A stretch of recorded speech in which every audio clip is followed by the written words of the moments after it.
So lecture 4 is going to be the start of integration. When we're done differentiation, we're going to integrate a bit, although differentiation is going to come back because the interplay between integration and differentiation is going to start to pick up. We're going to see both of them being played at the same time, both in integration for a couple of little tricks we're going to learn, and also in differential equations, in which using both is going to be vital in order to solve them.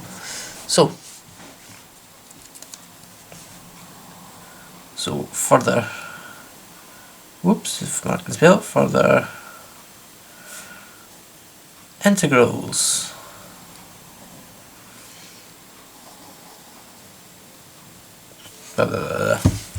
So we're going to look at a few extra integrals today.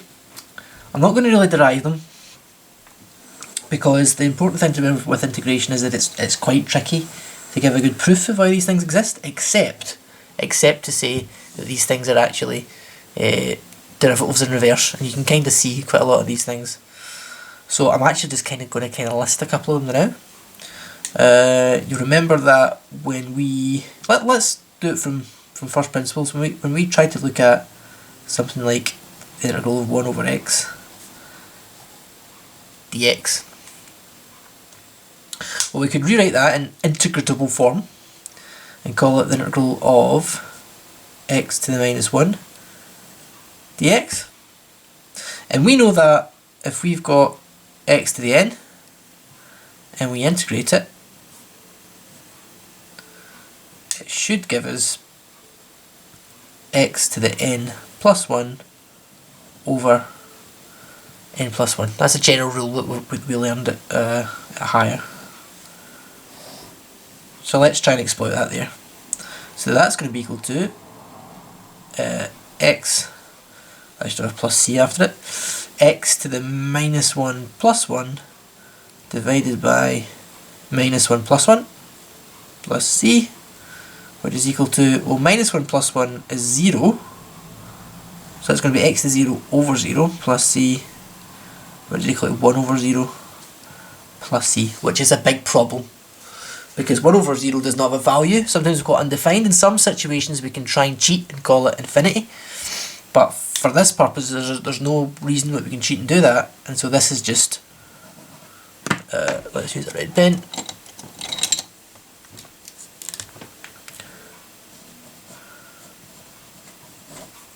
Wrong.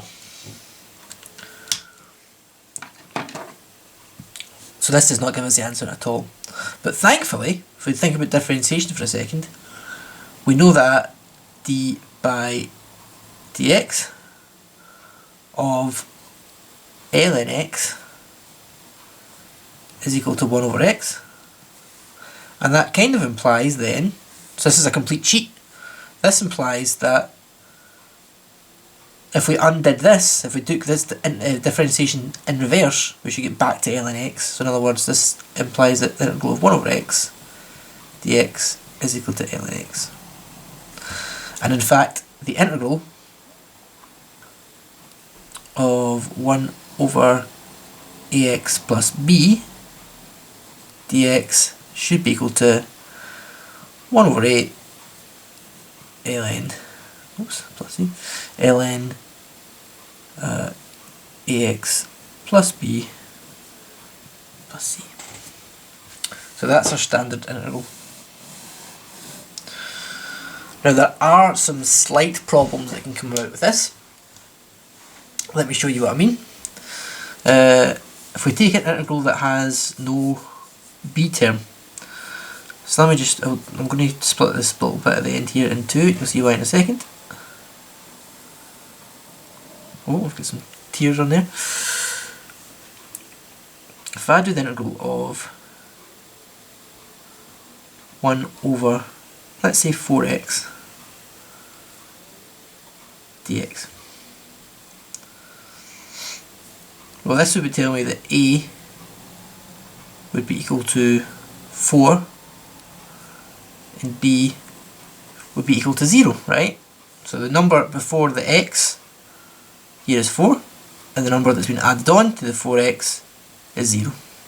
So if I follow this recipe, this should tell me this is equal to 1 over, well, it's 1 over a, so it's going to be 1 over 4 ln 4x plus 0 plus c, which is equal to 1 over 4 ln 4x plus c.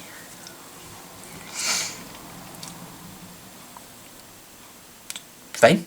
We've used this standard integral, to get this answer.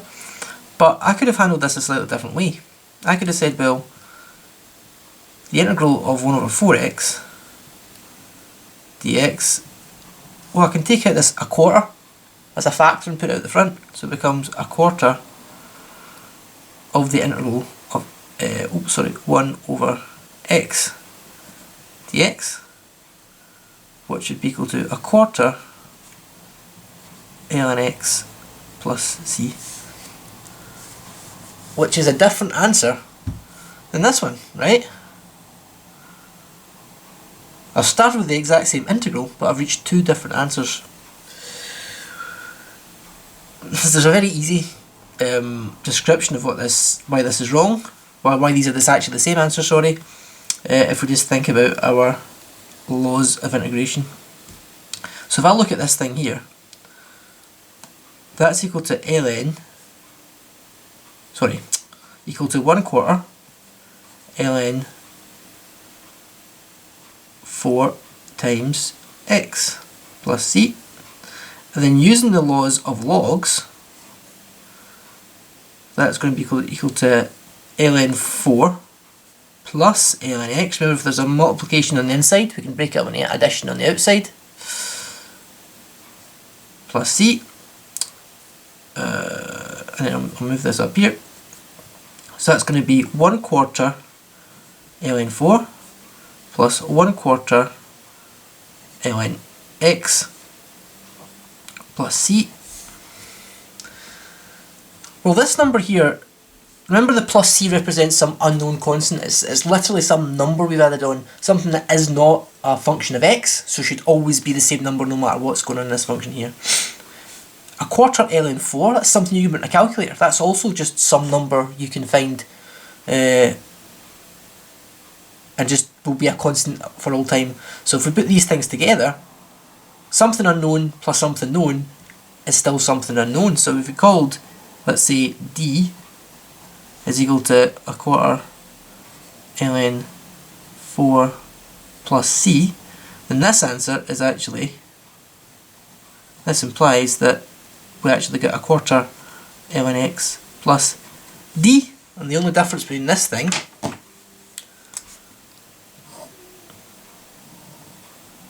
and this thing is the label we used for the constant. So as usual, logs bring about stuff that gives us a little bit of a minor headache, but nothing we can't handle actually with a little bit of application of logic. Okay, so that was 1 over x.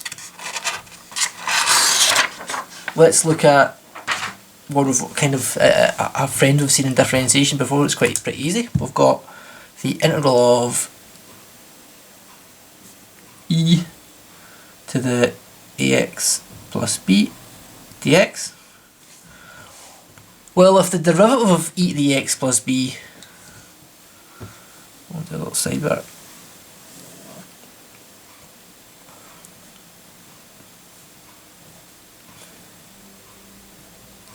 Remember we did the derivative of this thing, we got e to the ax plus b. So we get the same function again, but this factor a's came out. Well, we're going to get something similar. The idea would be that if we differentiated this, if we integrated this thing, we should get back to this thing. So it's going to be we're going to have the same function thing going on here, and just something to get rid of this a, whatever's been in the front. So this is actually equal to, well, if this would multiply by the a, then the integral must divide by the a. And everything else stays the same. Easy peasy lemon squeezy. So it's a sort of running theme in integration is that where we multiplied in differentiation, we tend to divide in integration. So let's move swiftly, and I'll do some examples in a minute.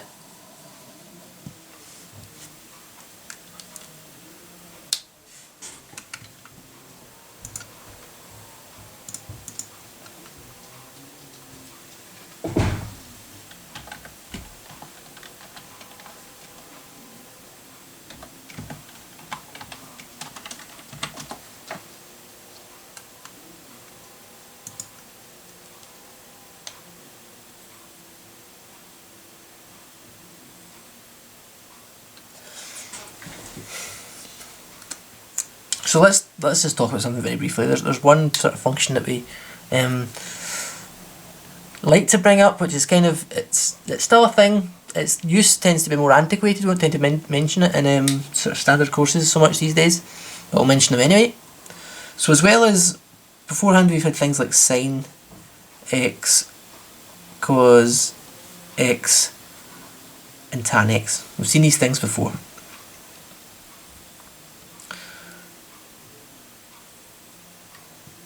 They're partner functions. If I want to find 1 over sine x, we give this a new name. This is called the cosecant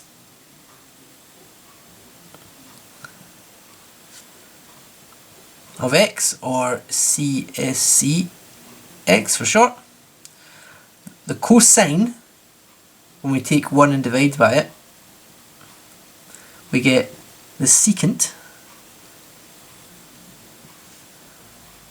of x, or sec x, and 1 over tan x we call the cotangent of x, which is COT, cot x. So cosecant, secant, and cotangent.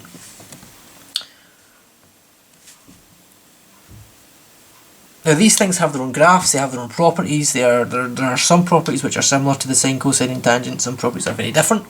Obviously if we are dividing 1 by these things, well, whenever sine is equal to 0, then this thing is going to zoom off to either infinity or minus infinity. So these things have what we call singularities quite a lot, these infinity spots. But all we're interested in is a very particular integral. Now, again, as you can imagine, these things are going to be kind of tricky to integrate because there's these new kind of functions, especially if there's this infinite jump going on inside them, then they can get a little bit kind of tricky. But the one we're interested in here is the secant. Let's use the red pen. The red pen.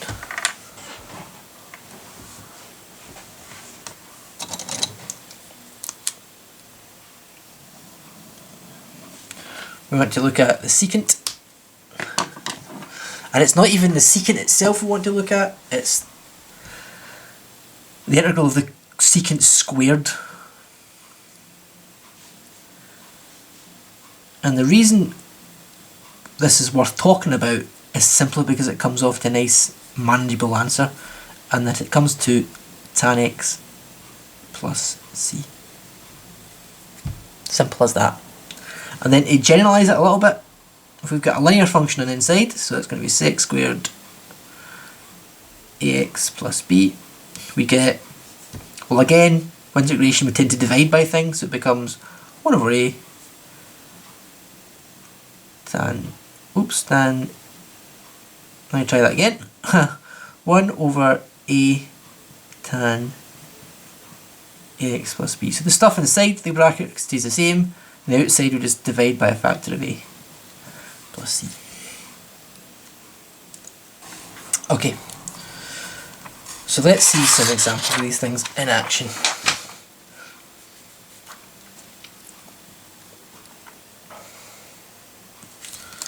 So I'm going to do a quick, just fire off a few of them very quickly. Let's do the integral of 1 over 5 minus dx.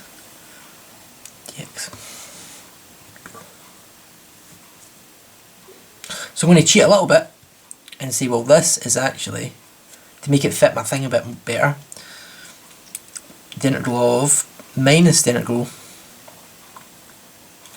of 1 over 3x minus 5. So I've sort of taken a factor of minus 1 out of this whole denominator, and then taken that factor of minus 1 out the front to make it minus dx. And then following our recipe, this whole thing becomes an ln.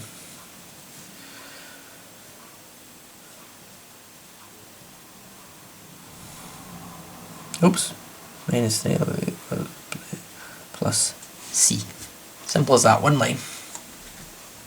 So one thing worth saying very quickly, keeping in mind, is that this is actually a lie what I've told you here. But most of the time we're using simple enough answers for this to be a manageable lie. Well, this really should be, if we do the integral of 1 over ax plus b dx, what we should be actually be getting here is ln, 1 over a, ln, and then this sign, ax plus b plus c. Where these lines mean the absolute value of, in other words, the value of this without the sign. So we'd work out what that was, and then treat it as a positive in all cases. So turn whatever's in here into a positive number. I'm not going to get the reasons why this exists, but it's what if you're just trying to work out the integral of the thing, the indefinite integral of the thing, then this would be kind of fine.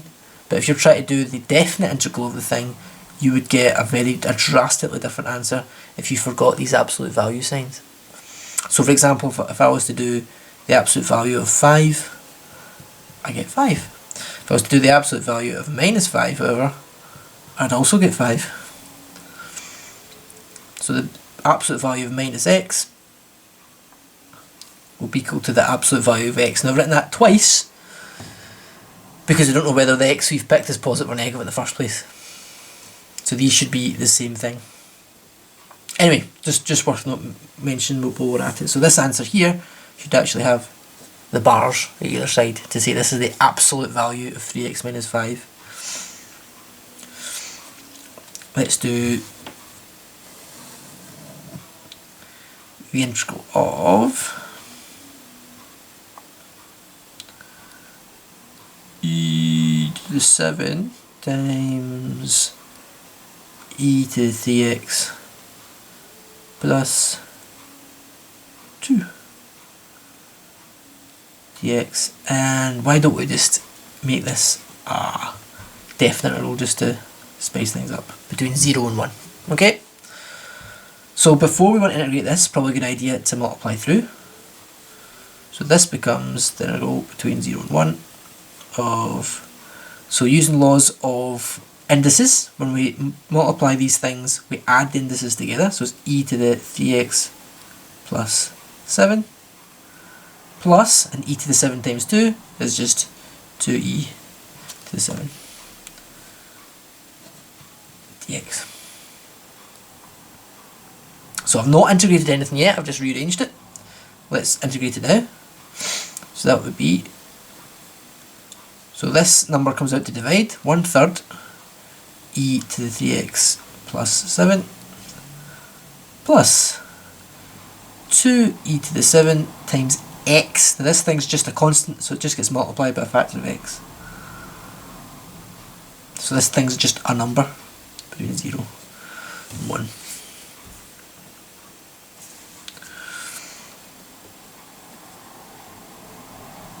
So we're going to stick 1 in this at every point, so that's going to be 1/3.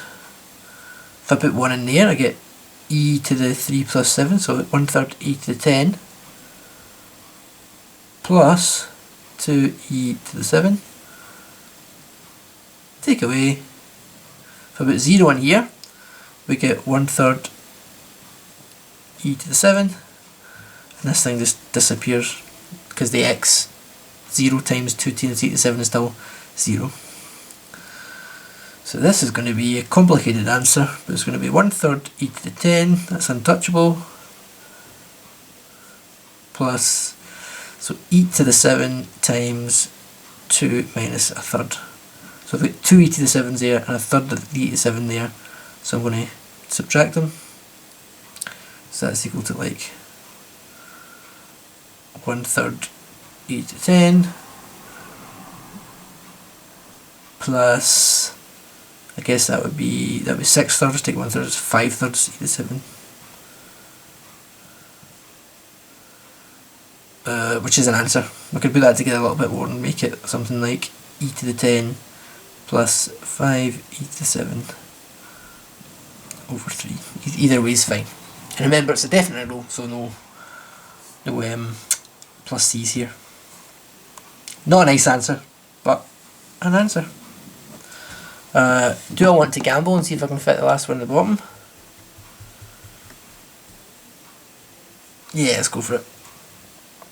I want to do the integral of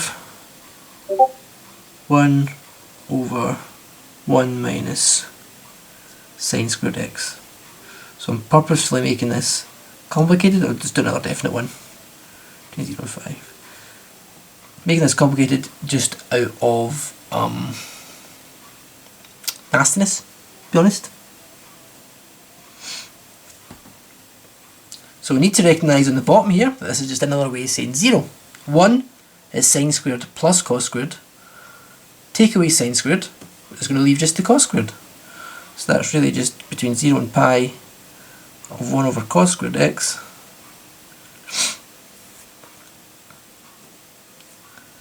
And if secant is 1 over cos squared, if secant is 1 over cos, then secant squared is 1 over cos squared. So this is actually the integral between 0 and pi of secant squared x. So this is going to be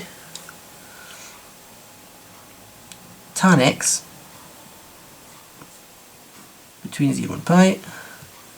So that's tan pi minus tan 0. Oops.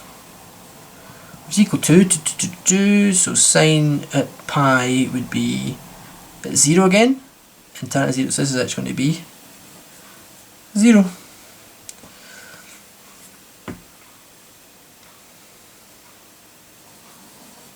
Okay, so I'll move on from there. I'll let you guys mull that over. There should be a set listed in the notes, but it's essentially just 3 extra entries on a table that we're thinking about.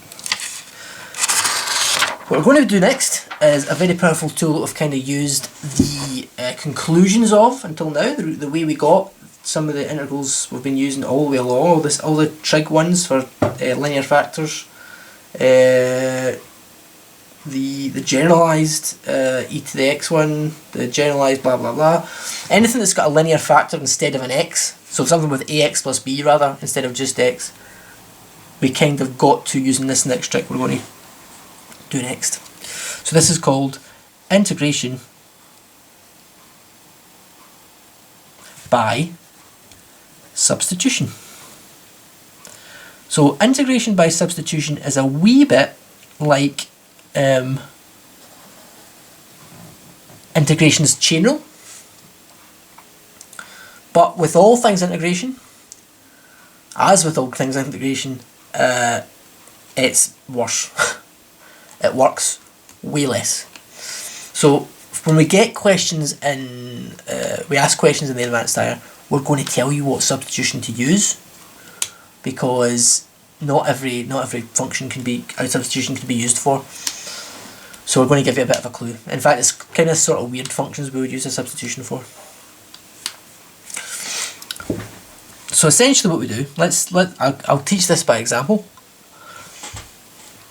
I'll do an example where it doesn't work, an example where it doesn't work to show you the reason why we would tell you this. So let me give them a space here. Let's say I wanted to do the integral of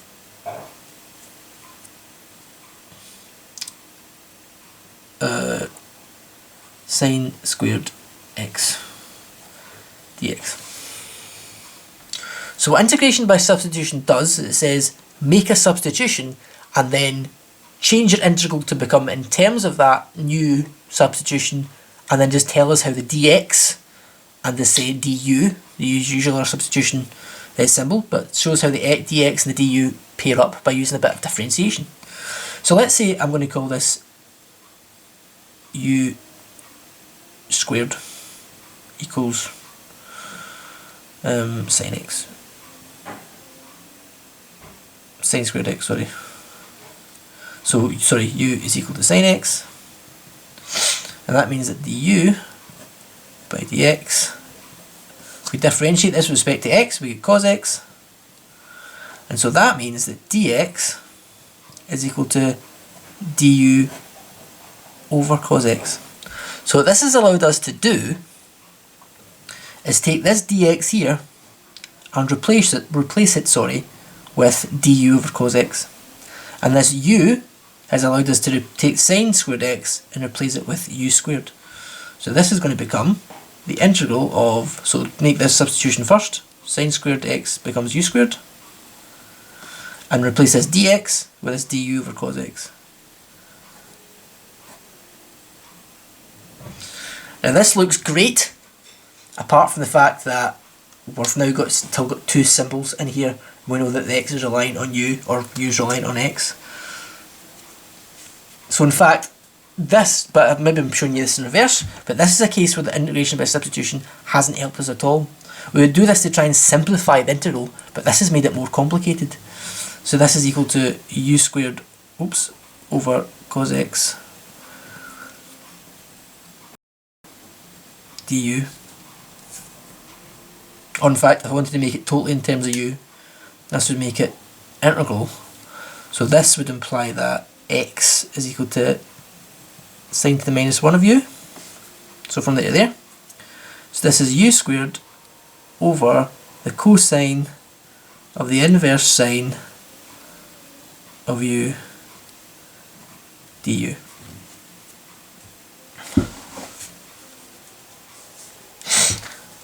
Oops. Something has went terribly wrong. So this is actually harder, which is what we don't want. Whenever we employ one of these tricks, is we want to either make it easier, or at the very least make it possible, harder but possible. So let's show you an example of one where it gets easier. So let's do the integral of 2 sine x squared dx. So in this case, I'm going to make my substitution u. In fact, sorry, let me just start again with that one. Integral of 2x sine x squared, sorry, dx. So, again, we'll tell you what substitution to make. If you were a mathematician out in the wild, as it were, you'd have to look at it and try and squint at it and see what would make it easier for you. But in our case, we're going to be told what substitution to use. So we're going to use the substitution u is equal to x squared. So the first thing we do is we differentiate that. Du by dx is equal to, and that will be 2x. We differentiate that with respect to x. And then we work out what we can do to change that dx by du, because if we exchange it for a du, it means we're allowed to integrate by u instead of integrating by x. So this implies that dx is equal to du over 2x. If you do a little bit of, this comes up, that goes down. So this means we can make this the integral of 2x sine, and then x squared can become u, times, and then this dx can be replaced with du over 2x. Now this looks bad because we've got a mixture of x's and u's, but it all works out because I've managed to do it in such a way that there's a 2x in the bottom here and a 2x in the top, so we get a cancellation, which leaves us with a much simpler sine u du. So using this trick of taking something that looks kind of ugly, we've got a multiplication. If this was differentiation, for example, this would be a product rule and a chain rule. But by making this clever substitution, it's made it just one of our standard integrals from out a table. So that becomes, sine becomes minus cos in integration, minus cos u plus c. And then we just substitute what our u was back in. So it becomes minus cos x squared plus c. There we have it. Easy peasy. So the trick here is this differentiation step, and again we will be told take u is equal to blah in the question. Integrate this by substitution. Using the substitution, u equals whatever function they tell you to use, and it'll usually be something that appears in the original function. Now this only gets more complicated if we do this by a definite integral. So let's look at a definite integral. Let's do the integral between, I'm going to always pick nice zeros and ones, are easy to work with here, of x squared e to the x cubed dx, using the substitution u is equal to x cubed.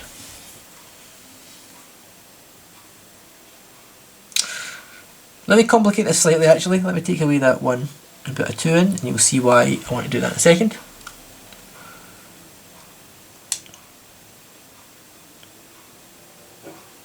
So something that we kind of, an unwritten rule that we've got so far in integration is that these numbers we write at the top and the bottom actually are shorthand for something, and a shorthand for x equals 2 and x equals 0. But once we've made the substitution to change the variable by which we're integrating, then we can no longer set x equals to 2 and x equals 0. We have to change them to something else. So if u is equal to x cubed, well, let's do that means that x is equal to the cube root. No, I don't need to do that, sorry. No need to do that at all. So if x is equal to 0, that means that u is equal to 0 cubed, which is equal to 0. If x is equal to 2, that means that u is equal to 2 cubed, which is equal to 8. So I've worked out the new values that are going to be put into my integral sign here. Also, we can now go back to the stuff we did before. So du by dx is going to be equal to 3x squared, which implies that dx is equal to du over 3x squared. So let's put all this stuff in. So that's going to go in, that's going to go in, and all of these are going to go into this integral. So that means that we're doing instead, so when x equals 0, u equals 0, great. When x equals 2, u equals 8, so we put that in. Let's leave that where it is, x squared e to the u, and then dx can get replaced with du over x squared, 3x squared, sorry. And we've picked it in such a way that we get a lovely cancellation. This cancels with that. So that's equal to the integral between 0 and 8 of e to the u over 3 du, which is equal to e to the u over 3, because there's no factors in front of this, so it stays where it is, between 0 and 8. So we stick our numbers in, that becomes e to the 8 over 3 minus, and then we put 0 in for let's just do it, e to the 0 over 3. So that's e to the 8 minus 1 all over 3. So the substitution just lets us make it easier as long as we can find a cancellation for any of this stuff that comes out due to the substitution.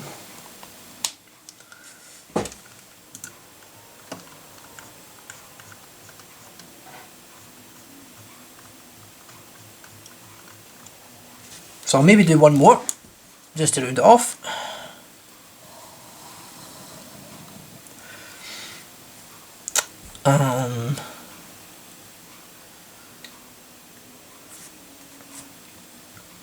Let's do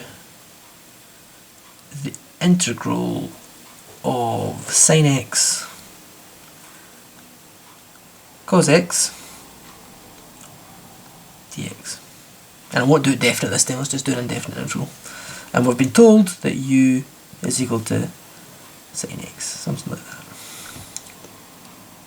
So this tells us that du by dx, so let's differentiate that, we get cos x, which tells us that dx is equal to du over cos x. So this integral is actually equal to, well, u cos x by du over cos x. And again, these things cancel, so we get equals u, the integral of u du, and using our basic standard integration tips, we can make this u squared over 2 plus c. And then just to be clear, that's equal to u is sine x, so that's sine squared x over 2 plus c.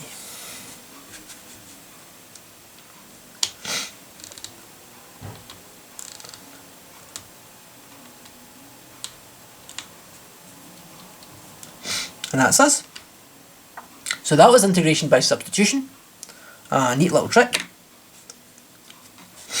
But again, it doesn't work in I would say the majority of cases it actually doesn't work. Integration is full of all kinds of creative ways to try and get around the fact it doesn't work, but yeah. Okay, well, I will edit this and put it up at some point, and we'll do probably the next set of notes pretty quickly afterwards. Okay, I'll see you guys soon.